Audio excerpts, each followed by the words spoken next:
How's it going, y'all? My name is Aiden Anderson, and this is Candidate Candids. In this series, I'm going out to meet and talk with the candidates in the upcoming Moscow City Council election to better know them and to better understand their platforms and how they hope to serve our community. In this interview, I meet with Moscow City Council candidate Bryce Blankenship. Let's get into it. Bryce, how you doing? I'm doing great, yeah. I'm going to start this off. I don't know if this counts towards any of the pieces of the election, but in terms of campaign signs, I think you have the most iconic one for this year. Thank you. I really appreciate that. So my friend Erica Wagner, she's a local graphic artist, graphic designer, and I love the work that she has done. We collaborated, my campaign manager, Ella Weber, we all three kind of collaborated, and I've been so pleased with the design, so pleased with the imagery. And I wanted to go for something that was like Palouse in Moscow, and so the signs are supposed to be like canola yellow. Oh, interesting. Okay. And then and I'm sure that we'll get to this, but like one of my main aspects, one of the things that I'm most focused on is water, and so putting the water tower as kind of that background image, it was really important to me, and I've been really pleased with them. Like they look really good, and so I appreciate you starting off with that. I appreciate that. Yeah. I can't pretend to have the same degree of design sense as I'm sure your friend does, but they just seemed excellent to me, and so I figured I'd commend you for that. Thank you. I appreciate that. There was definitely intention behind what we were doing, so that's cool that you recognize. Like, that's awesome. Excellent. Yeah. I've been asking all the candidates this, but just over 3, maybe under 3 weeks now until election day. How have things been going with the campaign? They've been going well, for sure. Very busy. Very busy. I think, I was, I met with a couple of people that are on council this past summer. I'm sure we'll talk more about that.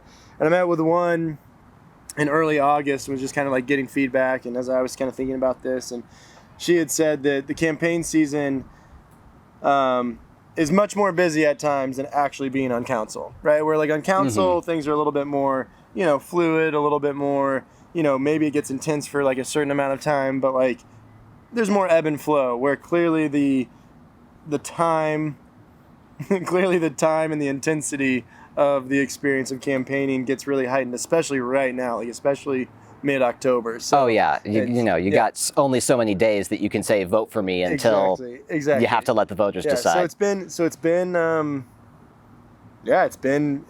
busy. It's been a little bit intense, but it's been good. And I think that one of the things that I keep kind of like trying to remind myself is like enjoy the process, because I've never done this before, right? So this is all new to me. Enjoy the process, and also the fact that like running for city council, running for Moscow, getting to meet people in Moscow that maybe I clearly haven't met before, don't know, or that I get to be put in like places and I get put in spaces with people that just make the community that much more vast. So it's been really rewarding.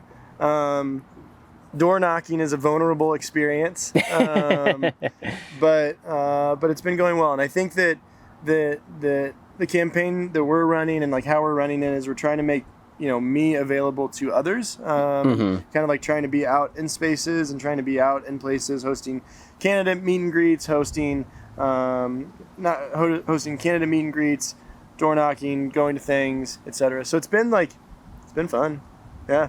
It's been fun. It's been a lot, and like coupling that with teaching, and coupling that with my job over in Pullman, my brain's been a little bit more like, lots of differing things happening in my mental space. As somebody who works remotely and who does stuff here on the ground as well, I completely understand that frazzled nature of just everything everywhere all at once kind of a deal. Yeah. Also one of my most recent favorite movies, by the way. Oh, really? Okay. Everything everywhere all at once. You know what? I watched that on a plane, and so in my mind it goes in that genre of movies that you happen to have seen on a plane. Yeah. But it was memorable. Yeah, I don't think I've seen a movie quite shot like that. You should rewatch it on a bigger screen. Okay. For sure. Will do. Well, since you brought it up as having never done something like this before, what was the lead up like prior to deciding to run for council? Yeah, no, I appreciate the question. So I've been in Moscow for 12 years, and I've been pretty plugged into the community since I got here in various ways, and kind of got to a spot that, and this was kind of like, I could feel this kind of creeping in over this past year of just like, I want to do more. Like I'm at a point in my life, personally, professionally, that like I want to do more and I want to continue to invest and I want to continue to be part of this community and be part of Moscow in a lot of differing ways. And so when that started kind of like creeping in and started thinking about that, started exploring what that kind of involvement, what that kind of investment would look like. And that kind of led me to think about politics, which I didn't really ever think that I would think about. And so started, seeing like what that might be like. And I had learned that there would be a couple of seats open in this election cycle for city council. And it was kind of like, okay, this could be a good avenue, right? To get me into different areas of Moscow that I maybe don't exist in. Allow me to like work on issues that maybe I'm clearly not that familiar with, but also like I'm a lifelong learner. I'm a philosophy instructor. And so like, I love the process. I love the engagement with ideas and the engagement with perspectives to find solutions, to find outlooks, right? And so just started thinking about that and started just kind of like getting those wheels turning, and eventually kind of got to a point where I was like, I think this is a right move. I think that this is a good move. And I kind of thought for a little bit, well, maybe wait for the next cycle. Maybe wait, for the next year and like really think about this more. And then I got to a point and I was like, why? Like, why wait? So I got a little team together, got some feedback, and it's been a really worthwhile and kind of validating experience so far of people being excited for me to run, people being encouraged to see me to run. And there's been a handful of people both in Moscow and then a lot of friends that have like lived in Moscow but moved. When I told them that I was running for city council, they were like, yeah, we were just waiting for the day that you were going to do this. We were just waiting for when this was going to happen. And so it's been pretty validating and it's been pretty encouraging, and I'm pretty excited for it for sure. Yeah, that's really good to hear. I know that when it comes down to the local level, basically anything county, city, what have you, the definition of politics looks very, very different just in terms of people's minds as maybe the national level. Is there anything that you would describe as maybe more unexpected or brand new as you were beginning to explore the issues that you would be interacting with, including things that you were unfamiliar with? What sort of stood out to you as, oh, I have no idea that that's something that the city does, or that's something that I would need to focus effort on? Right.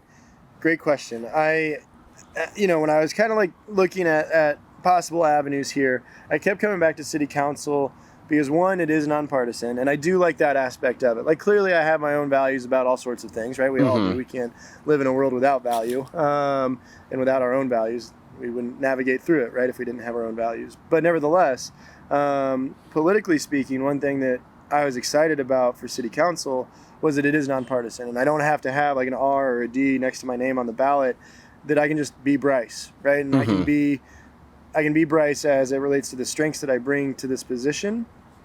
And I think that in that, and then like learning more about the position itself, dealing with the nuts and bolts of everyday life here in the city, right? Where like, we're not talking about these controversial issues on the national, state level. We're not talking about things that people get so riled up about typically, right? But we're talking about trash.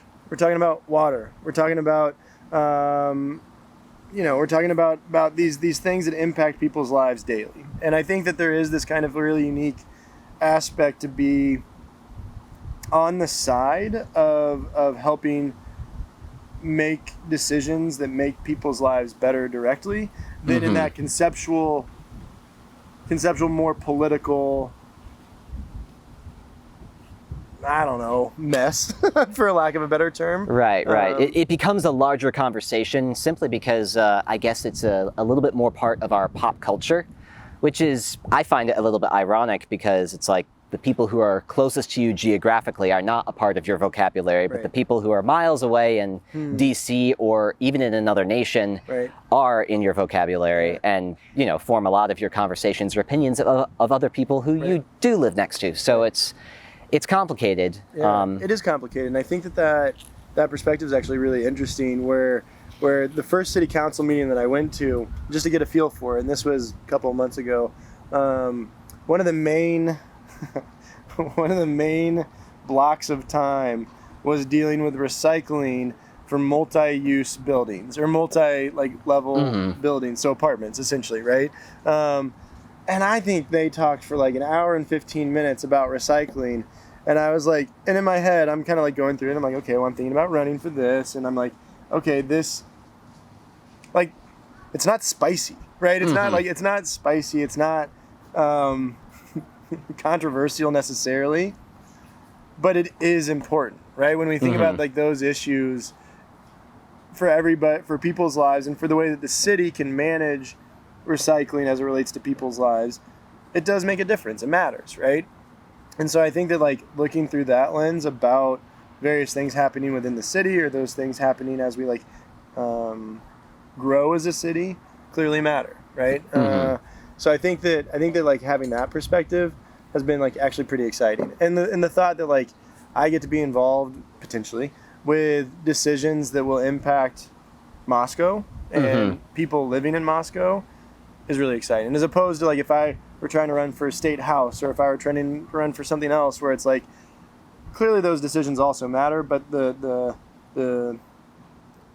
latter link of connection is much greater, right? Where here in Moscow, it's like, no, like what the council could approve or what the council could not approve is going to impact somebody that next day, right? Could potentially impact somebody that next day. So yeah. So I like that immediacy. I like that immediacy and that impact. And I imagine there's also just the capacity to be in a position to help shape a community that you yourself are a part of into a vision of the community that you have for it. Because you wouldn't have moved here if you didn't like living here, presumably. Yeah, absolutely. And you wouldn't have stuck around for 12 years now. Right. So I guess on that note, is there any particular vision, like let's talk 10 years down the road, maybe you're in city council still, maybe you aren't. But 10 years down the road, if you get elected and there's one thing that you could think about in terms of, you know, if I could have a legacy on council, however that looks, what's the one thing that you would have liked to have been seen championing, focusing on, accomplishing? Yeah. I'm going to give you two. Okay. Is that okay? Go ahead. All right. Go ahead. All right. I'll give you two. And I think that we're in a really good space already with these two things that I'm about to say, but I like the idea of, again, like fostering them better and more intentionally to bring about, again, I think really worthwhile results. So the first is, as like an educator at the University of Idaho, I want to continue to build that relationship between the city and the university, but more specifically the city and the students. And I think that there is like, you know, there's something to be said that like a lot of these students, you know, we're sitting just right across from campus, so you know, kind of gazing over. But like, this is their home for 2, 4, 6 years, right? However long they decide to stay. And even though Moscow is clearly a transient community, even though people come here, move away, come back maybe for homecoming, come back to visit, yada, yada, yada. Like, even if they're only here for a short amount of time, like I hope that they connect with the city that they live in. And so in whatever way that means, in whatever way that could look like, of being, again, this kind of conduit between the city and the university. And I think both my role as hopefully a counselor and my role as a senior instructor teaching philosophy, like I would hope that I can kind of bridge that it's not a divide. I don't want to be like divisive in that language, but that distance maybe is a better word to use, right? I mean, you just walk on campus and it does feel very different just by the nature of being a campus than downtown Moscow does. But you know, you can clearly see the corridor that is 6th Street between the campus and the campus and Main Street, and it's a little bit, you know, there is distance both literally just in terms of geography as well as just, well, if you're a student and all of your activities are oriented towards university-related things, odds are there's, you know, you might not venture onto Main Street very often. And I think that there's, you know, and I've heard this from students where like, you know, they kind of exist on an island over here, right? And and I'll mention something about One World and they're like, where's that? And like in my brain, I'm like, really? You don't know where One World is? I'm like, you know, and like you can play that anecdote out for other places on Main Street. And I'm like, it's literally a 12-minute walk, you know? And so even this semester, I very much have been in my classes be like, get to know the town you live in. Like, you know, and I've been kind of like mentioning some things that are happening downtown. And I haven't mentioned that I'm running for city council, like explicitly in class. Like if students have asked me about it, I say that yes, I am, if they've seen my sign or something like that.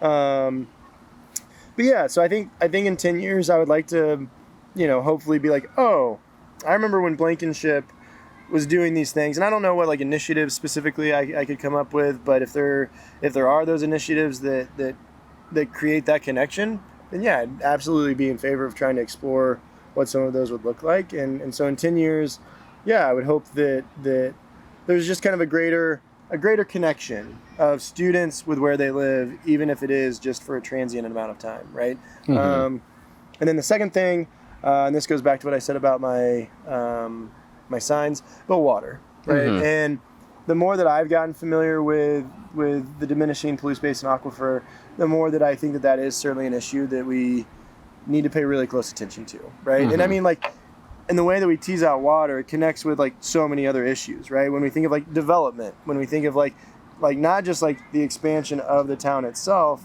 but also like the mechanics of building new homes, the mechanics of building new roads, like so much of it rests with water, right? And having access to water to all these new homes, access to water to all these new places, right? And so I think we need to be really focused on how to manage not just the aquifer itself, but again, start to really explore alternative solutions for water acquisition up here on the Palouse.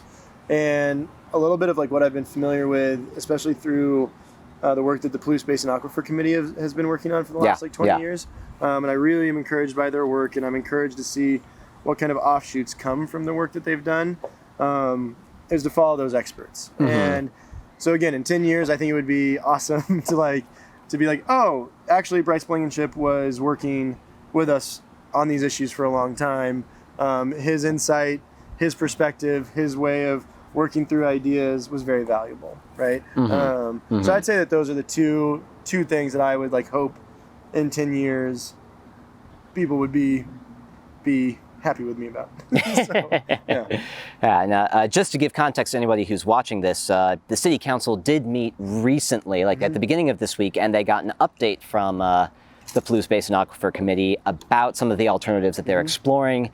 I think right now the plan is to focus their resources on alternative one, just to mostly to tease that out and see, okay, what's feasible, what isn't, without rejecting any of the others, but certainly to explore this one because it seems to have the greatest benefit for the least risk. Yeah, and I think, and so alternative one is drawing water up from the Snake River, right? Drawing water from down in the valley, essentially. And clearly complexities with that, clearly like difficulties with that, especially coming across state lines, especially coming across water rights issues, and coming across various stakeholders. Like, it's complex. Right. I think I just swallowed a bug. Cool, no? But like clearly it's complex. But again, I think that complexity is actually something that I get excited about, right? Because it's like, how can we, again, think effectively? How can we think intentionally about, again, I think a pretty serious topic. And so, yeah, alternative one is drawing water up from the Snake River, again, to kind of divert both to Pullman, Moscow, University of Idaho, Washington State, So, and again, my limited understanding, which again, I'm not an expert, right? It does seem to be the most potentially viable, greatest reward, least amount of risk, still complex. Of course, and you're going to run into different levels of all of those things with all of those alternatives. And it is difficult, when you're not an expert and you haven't been on council yet to know, okay, how exactly could I go about making a plan or starting to make decisions towards one alternative or the other? And of course, with anything involving, water and that sort of thing, it's looking like a multi-decade project. Absolutely. And it's already been 2 decades in the making with PBAC anyway, right? And so, and I think that like, it's going to be another 2 decades, right? But I think that if you have people like myself and you have people like the experts, you have other people within the community also paying close attention to this issue, then that's clearly the right direction. So, I want to switch gears a little bit and talk a little bit about the various hats that you've worn while living in Moscow. I've heard a decent amount about you as a philosophy instructor. Cool. I have not heard as much about you as the Black Cypress guy or the Nectar guy, but I'd be curious, just tell me about your experience with those. Obviously, you're still working at one, so I hope that's all in good hands, but specifically hearing about my time at Nectar and Black Cypress or my time at the university? Let's start with Black Cypress and Nectar. So when I first moved out here in 2011, early spring of 2012. So I'd been here for 7 months, 6 months maybe.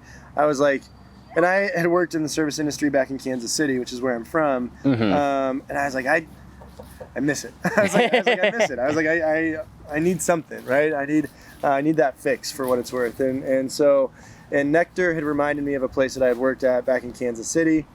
And I would go occasionally. I mean, you don't have much money on your grad student stipend, and so like I would treat Nectar as like a special thing. Like either I submitted a paper or like something like went on campus, and I'd be like, I'm gonna go treat myself to a beer and a burger at Nectar, and kind of made a couple of relationships with people that worked there. And then I got hired, in February. My first shift was the day after Valentine's Day, which I was thankful of because I had missed all of that. I imagine. But my first shift was the day after Valentine's Day, 2012. And essentially it just worked out where I was a server for about a year and a half, where I worked 2 days a week, maybe 3, and it was a great little break, right? Frankly, like that, because I was still in graduate school doing philosophy, and like that's clearly heady, it's clearly difficult, it can be clearly difficult, and so it was really nice just to go to Nectar, talk beer, talk wine, talk food, meet the community, and that was my first kind of like real introduction to a community outside of the university. And then when I finished my graduate degree in 2013, the manager at Nectar was actually leaving, and it all just like timing worked out perfectly. And so essentially I was still and then I had opportunities to teach, but I also had opportunities to take over as manager. So I was very busy. It was but I was in 2013 I was 26, so I had lots of energy. I guess I still do, frankly. But I started managing Nectar, and I managed Nectar from 2013 through about 2016 and a half, because I left in June of 2016. All the while still kept teaching like a full load over here, doing both.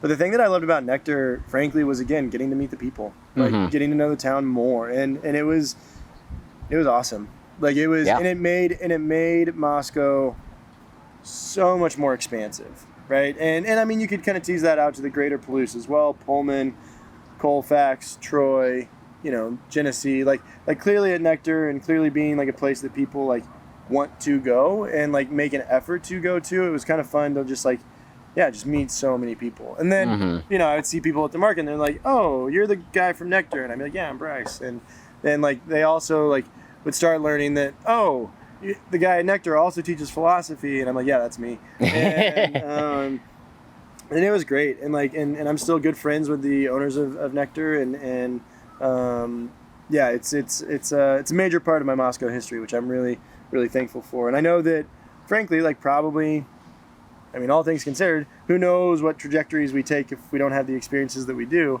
But like Nectar is clearly part of my history for why I'm doing what I'm doing now, right? Running for council. And then had a little brief, well, I left Nectar because of a variety of reasons. My job at the university was changing a little bit, and I just was kind of at a nice place to, I think, transition out of Nectar.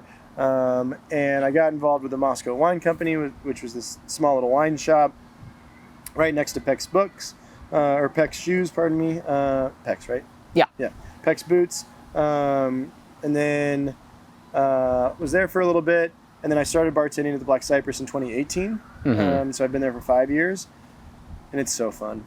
It's so fun. Like, because when I was at Nectar, it was just beer and wine, so I wasn't working with hard alcohol. I wasn't working with cocktails, and my wine knowledge became, I think, pretty solid. But moving over to the Black Cypress, I mean, it's a full bar, and then we have a lot of things to be really creative with, and it was a whole new space for me.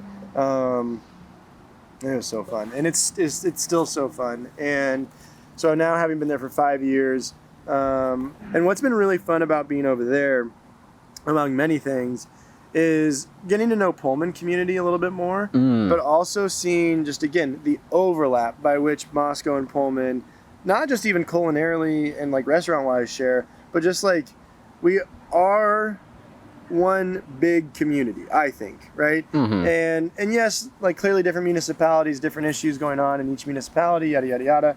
But like overall, like I think we clearly both benefit from having each other in a 10-mile drive, right? And so it's been awesome to have the exposure over at the Black Cypress. we were just nominated for a James Beard Award this past year, and so that was like really cool to be kind of part of the team that helped get that. And just kind of all the attention that came with that was really neat, and just like bringing the visibility. And the way that I like thought about the James Beard stuff was, not only was it awesome for the Black Cypress, but it was awesome for the Palouse. And it was awesome for the Palouse because it brought a visibility to a region that not many people in the country know about, right? And so for the Black Cypress to be nominated, and people be like, where's that? Pullman, Washington. And then that's right next to Moscow, Idaho. And just like, no, there's a lot of people here that care a lot about good food, good drink, good experiences. And so it's been awesome. Yeah. And I'm really proud to work over there. I'm proud about my history at Nectar. I've not been working much during the campaign. When I had decided to run, I met with the management team at the Black Cypress, and I was like, I'm running for city council. Don't know what my availability is going to be. There you have it. and so like last week, for instance, like I didn't have a shift over there because I had other campaign stuff going on. I worked there yesterday, which was enjoyable to be back in the space. But good. Yeah. So yeah. Briefly now, so how do you go from being a grad student at the university to instructing there, and what made you decide to focus on philosophy of all things? Yeah. I'll start with the first part of your question first, work backwards. Frankly, I got really lucky.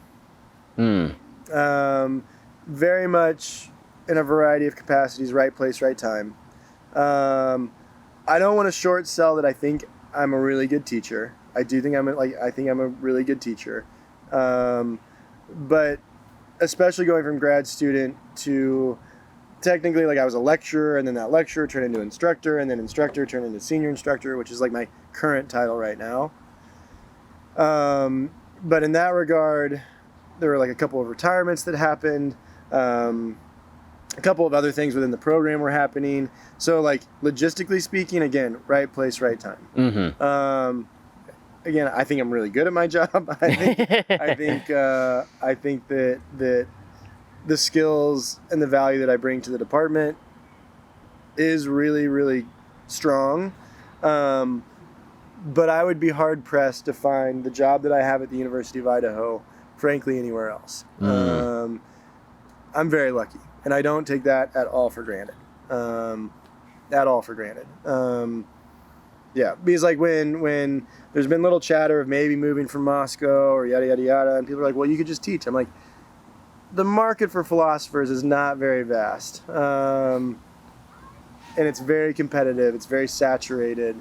Yeah, so I'm tremendously lucky. And again, I don't take any of that for granted. And I love my role at the U of I so much. What got me interested in philosophy, I mean, I think I've always been one to question, well, so much, but I've always been one to really think about those like big questions, right? Like, why are we here? How did we get here? What are we to do about it, right?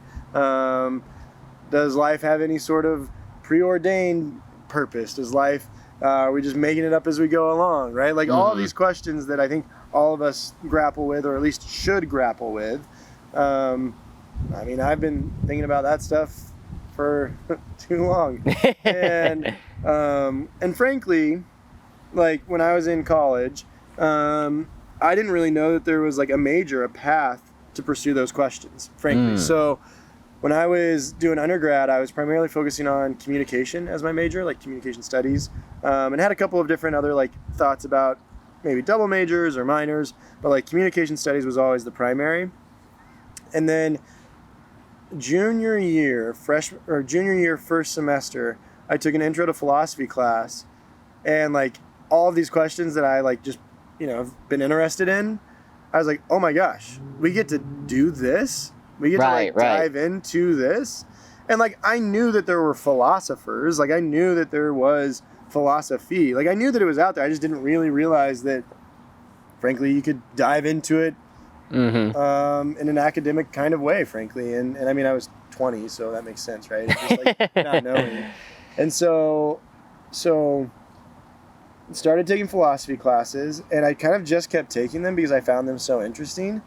And eventually, I remember my advisor was like, you only need like 2 more philosophy classes to get the degree, right? And I was like, no, I didn't know that, because again, I was 21. I'm not paying attention to that sort of thing. I'm just kind of doing my thing. And so I went an extra semester at my undergraduate institution, and I got a double major in communication studies and philosophy. And then I stayed in Kansas City for about 2.5 years, managed a coffee shop, because that's what you do when you get a communications and philosophy degree, among many things. I think you can do a lot of things. I went into filmmaking, so completely understand. Exactly, right? So did that for 2.5 years, started looking at moving west. Like I wanted to get out of Kansas City. And so I started applying for graduate school, Colorado State, University of Wyoming, University of Montana, and the University of Idaho. And things just kind of worked out where U of I gave me a pretty good package. Like they gave me, they waived my out of state. They gave me a teaching stipend. And I remember I visited, first time I ever came to Moscow was May of 2011. And the semester was supposed to start August 2011. And I came out here just to make sure it was like a good vibe.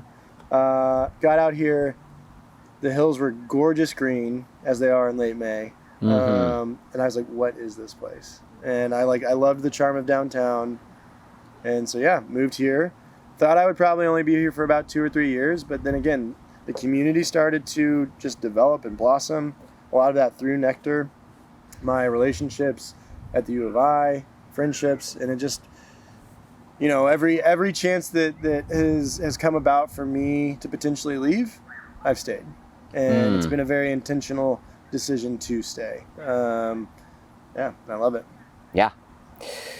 Well, forgive me then if this is getting too personal for the campaign trail, but one thing I've been thinking about, because you're not the only philosophy professor, one thing that I've been curious about is when it comes to having that run through your mind as an instructor and as something that you've been fascinated about, I imagine some of that also applies to you personally when you're thinking about, okay, what sorts of ideas or what sorts of principles do I want to operate by or to implement when it comes to running and potentially being a part of city council. Are there any particular philosophies or philosophical ideas, principles, that sort of thing that maybe resonate more directly with you that you think would be worth implementing when it comes to the council position? Yeah, good. So I'm going to go yes and no on my response here. So I would say, personally speaking, like a philosophy that I identify with, that helps guide me in the way that I move through the world, is based off of a French existentialist named Jean-Paul Sartre. And he lived mid-20th century, died in 1980, French, lived through World War II. And a lot of Sartre's existentialism is wrapped up in the notion of of freedom, and the way that how we are as human beings is wrapped up in the fact that we are fundamentally free. And the way that our freedom manifests outwardly in the world is through the choices that we make. And I think Sartre, he's onto something when he makes claims that we can never escape choice. Even when we think we have no choice, we're making the choice to think we have no choice, right? And so I think that there's this notion that I personally kind of operate with and operate by, that everything is a choice in some capacity. And we always have a duty to make choices. And so translating that into city council, and again, the choice to run for city council is one that I don't take lightly, right? Right. And coupled, I'm going to backtrack just for a second, coupled with the fact that we are fundamentally free and we must always make choices, is the fact that we're responsible for those choices that we make. So not only can we not escape choice, but for Sartre, we can't escape responsibility, right? And Sartre has, I think, this full picture scope of responsibilities where clearly we're responsible for ourselves, but we're also responsible for others. And clearly the choices that I make affect you, the choices that you make affect me. So our life, the world that we exist in, is but a series of choices, right? That we're all making in this very, web-like way, right? And so translating that to local government is definitely a framework that I bring to the table of thinking, okay, well, if I vote yes on this ordinance, or if I vote no on this zoning thing, that's clearly a choice, right? and who is that going to affect? How is that going to affect them or those entities at stake? And again, kind of like taking responsibility for that. And so I think that because of my framework with Sartre, I would like to believe a pretty thoughtful approach when it comes to making choices, right? Mm-hmm. And recognizing that, like, I don't know, when people are like, we'll just kick it down the road, right? Or like, we'll just like save this for another day, or we'll like, this isn't really our mess to clean up. We're making the choice to say that that's not our mess to clean up, right? Mm-hmm. And again, I think that's a bit irresponsible. So like when it comes to actual like existing on city council and like being in this space of making choices, like I take that really seriously, and that couples with just the way that I kind of view life. So, well, hopefully it does. Yeah. Wouldn't want you being so inconsistent as a politician. Right, exactly. I do think it strikes me as a very practical way to go about looking at the decision-making process, because clearly, like being on council, it's a bit of a collaborative decision-making. You're one vote among 6, and the hope would be that generally you're in agreement most of the time, because most of the stuff that y'all talk about isn't that controversial, right, even if there are different ways to go about those sorts of things. Right. And so it sounds to me like you have kind of a practical head on your shoulders in that regard. I'd like to believe so. Yeah, for sure. Well, because I would argue probably the popular opinion of philosophy is that it tends to be more head in the clouds, very idealistic, very maybe naive is a good way to say it. And then everything else has to be more practical, or what roads are going to be built where, when are we going to do it, that sort of thing. And I think the reality is a bit more nuanced than that. Right. And clearly I think this is a demonstration of that. Absolutely. And I think that there is and one of the things that I think is frankly one of my greatest assets is we can go to the clouds. Like, that's not a problem. We can go up to the ideal. We can go out there. We can go to the metaphysical, right? And I do think there are useful thought experiments where we take the metaphysical and implement them into the practical. But really on the way that we move through the world and live our lives, sometimes being so far out there clearly removes us from being here, right? And so I do think that as a philosopher, I can clearly be in both approaches, but I think what matters is the world that we live in right now and how we move through that, right? And so if I can be an effective city councilor, to help people move through the world kind of as they want and how they live their lives, and that's great, right? Yeah. So yeah. Yeah. One thing I briefly want to touch on, and this is something, this is sort of in my space a little bit more, but talking about communication. I think communication, as somebody who's in media, there's always the question of how much are we communicating, and are we communicating enough when it comes down to the things that we care about, or the sorts of things that a client might care about. Marketing is communication. What we're doing here is communication. And, when you're talking about trying to bridge the gap, if you will, between the university as a community and the city as a community, insofar as they're separate, communication is a big factor into that. And it's also a big factor into dealing with the issues that people look at and say, is that controversial or not? How serious is that sort of thing? And I guess what the question boils down to is, what sorts of communication strategies have you looked at when it comes to bridging those sorts of gaps, or talking across the table, if you will? Yeah, good.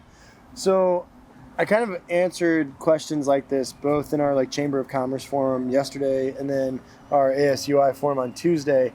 And the word that I've kind of been using, I think, to demonstrate some of my strengths is a conduit, right? To kind of be this kind of person that can hold a variety of perspectives, whether that be from campus back to the city, from the city back to campus. And I think that kind of ability to take others' perspectives and again, I would like to believe in a non-judgmental way. I would like to believe that I can be pretty unbiased and pretty impartial, and again, just kind of recognize where people are coming from, how they're coming to the positions that they are. And again, I think that's training in philosophy, that's training as an educator. I think that acting as that conduit of again, offering perspectives back and forth, and especially if I do a good job at that, and I do a authentic job at that, I think that builds trust, right? And so I think that in that space, like if there's ways to build trust through communication and through kind of, again, understanding each other's perspectives, then that's the right move to make. And I mean, I'm a talker, right? I like to talk. I like to, I like to talk. I like to have conversations. And so I don't foresee that changing as it relates to actual like implementation of connecting and having those conversations. And I mean, I think that there's probably also some ways to explore social media use. It's not really a strong suit of mine, but clearly that way of just giving people options to engage, options to see what's going on, I think is awesome. I can't remember which form it was brought up in, but putting like a more accessible like community, like not community calendar, but like city calendar that students could access. Like, I don't know, because like students, like again, my experience with a lot of students, like they've got a lot going on in their lives. They're trying to navigate young adulthood. They're concerned about so many different things happening, and like sometimes they don't need more things to consider. But it's like right. It's almost like if this were a thing that students really, really cared about, you would think it would exist already to an extent. Right. And even if it might be in the hearts of some people to put that out there, and I think it's to be commended, it doesn't necessarily mean that you're going to get the results that you expect just because everybody has busy lives. Right. And I think that, and sometimes, whatever, there's the phrase, right? We don't know we didn't have something until we have it, or something like that, right? Where it's like we don't know we needed it until we actually get it, and we're like, oh, that fills this void that we've been lacking, right? So, or the converse, where it's like we didn't know what we had until it was gone. Exactly, right? And so I think that like for the university at least, and for students, and again, I think myself being a conduit kind of in that space of encouraging students to check maybe a calendar that doesn't exist yet, that is just more intuitive, to be like, at this place, at this time, this thing's happening, right? And I think that there's a little bit more of a visibility happening. Like I was really encouraged to see so many students, both from Washington State and the University of Idaho, at Moscow Oktoberfest 2 weekends ago, like walking around down there. Like it was packed, and I was like, this is awesome. Like, and I think hopefully students had fun to be like, wow, these cool things happen in our town, right? And, and that was sponsored by the chamber and local businesses. So it's just like so representative of the community.